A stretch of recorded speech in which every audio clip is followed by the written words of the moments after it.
کیا جود و کرم ہے شہبت تیرا، اور نہیں سنتا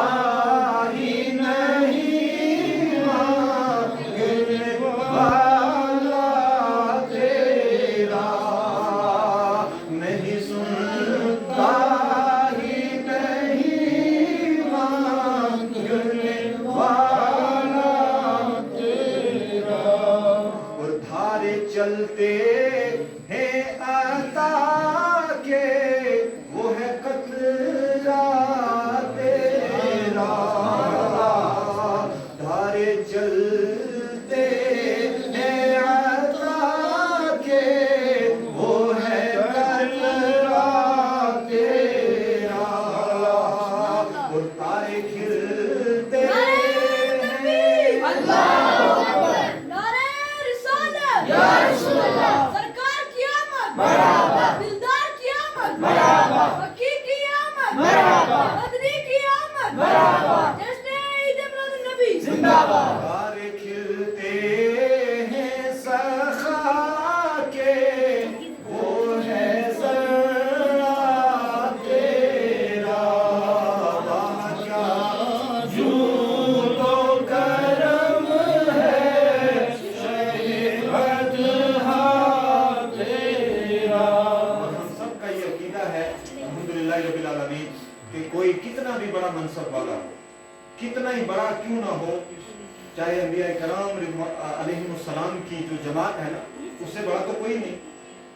تو وہ جماعت بھی جو فیض اور جو ان کو منزلت ملتی ہے وہ بھی سرکار کے وسیلے سے ہے۔ نبوت کے بعد جو انبیاء کرام کے سروں پہ سجے ہیں نا، وہ بھی سرکار کا صدقہ ہے۔ تو اغنیاء جو ہیں، جو امیر لوگ ہیں یا فقراء ہیں، غریب لوگ ہیں، مساکین ہیں، یعنی حضور کی اس در سے کوئی بھی خالی ہاتھ نہیں لوٹتا،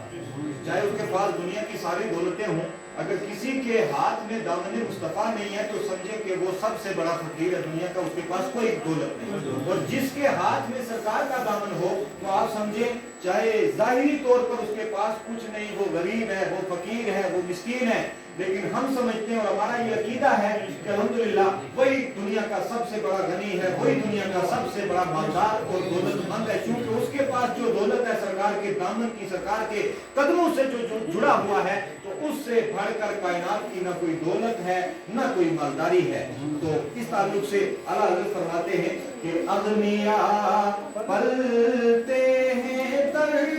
سے وہ ہے بارہ تیرا،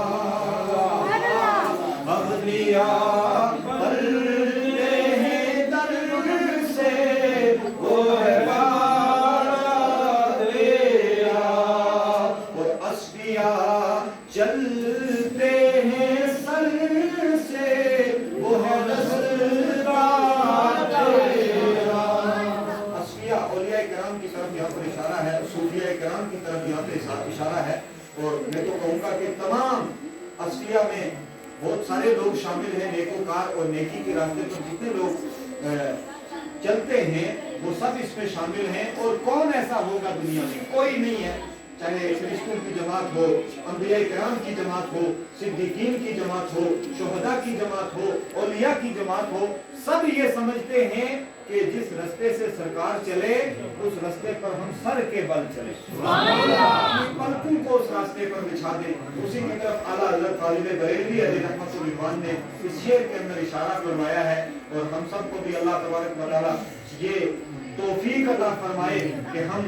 اس اہمیت کو سمجھ سکیں کہ سرکار کا مقام کتنا ہے۔ ہم تو سمجھ ہی نہیں پائے، اور نہ ہم سمجھ سکتے ہیں، اور نہ کما حقہ کوئی سمجھ سکا سرکار کا کتنا عظیم مرتبہ ہے۔ اللہ تعالیٰ ہم سب کو توفیق دے اور ہم سب کو حضور کے بتائے ہوئے راستے پر چلنے کی توفیق عطا فرمائے۔ اور حضرت فرماتے ہیں کہ میں تو مالک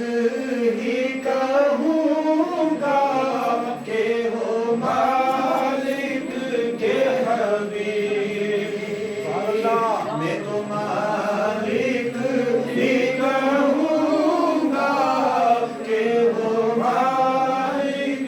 کے حبیب، یعنی محبوب و محب میں نہیں میرا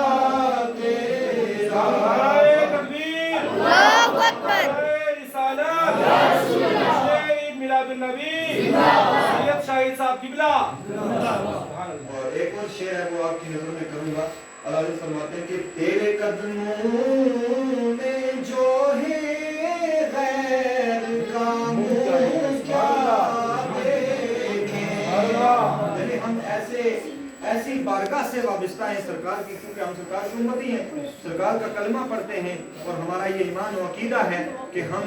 उस दर से वाबिस्ता हैं। आला तो फरमाते हैं कि जब हम आपके दर से जुड़े हुए हैं, आपके दर के भिखारी हैं या रसूलल्लाह, तो फिर किसी और की तरफ हम क्यों जाएं? आप देखते हैं आजकल का माहौल जो है कि लोग कलमा भी पढ़ते हैं, मुसलमान भी हैं, सारी चीजें हैं, मगर उनका भरोसा नहीं है, उनका ईमान कमजोर है और वो इस दर को छोड़ करके कि जिस दर पर सारी कायनात अपने सर को, अपनी जमीन को झुकाए हुए है, उस दर से मुंह मोड़ करके दर बदर की ठोकरें खाते हैं। फरमाते हम ऐसे नहीं है कि तेरे कदमों में जो है सुभान अल्लाह, सुभान अल्लाह, क्या देखे उन नजरों पे चढ़े देख के तलवा तेरा। तलवा कहते हैं पैर की तली जिसको हम बोलते हैं। अल्लाह फरमाते हैं जब हम आपके कदम से जुड़े हुए हैं, हमने आपके कदमों से वाबिस्तगी इख्तियार कर लिया है, तो अब हमें किसी दुनियादार के दर पे जाने की या रसूलल्लाह कोई जरूरत नहीं। हमें जब भी कोई मुश्किल आती है, जब भी कोई परेशानी होती है, जब भी कोई हाजिर पेश आती है, तो या रसूलल्लाह हमारे लिए बस आप ही काफी हैं। अल्लाह के करम से, अल्लाह की अता से आपको अल्लाह ने सब कुछ अता किया है और अल्लाह की अता से जब भी हमें कोई जरूरत हाजत होती है तो हम आपके कदम से, आपके कदम पर पहुंच जाते हैं, आपके कदमों से वाबिस्ता होकर के आपसे तलब करते हैं और आप ही से पाते हैं, किसी गैर की तरफ हमें जाने की कोई जरूरत नहीं। और आखिरी शेर में पढ़ूंगा क्योंकि बहुत लंबा कलाम है, फिर चंद बातें मैं आपके सामने रखूंगा। और ये हम सब का अकीदा है यकीनी तौर पर कि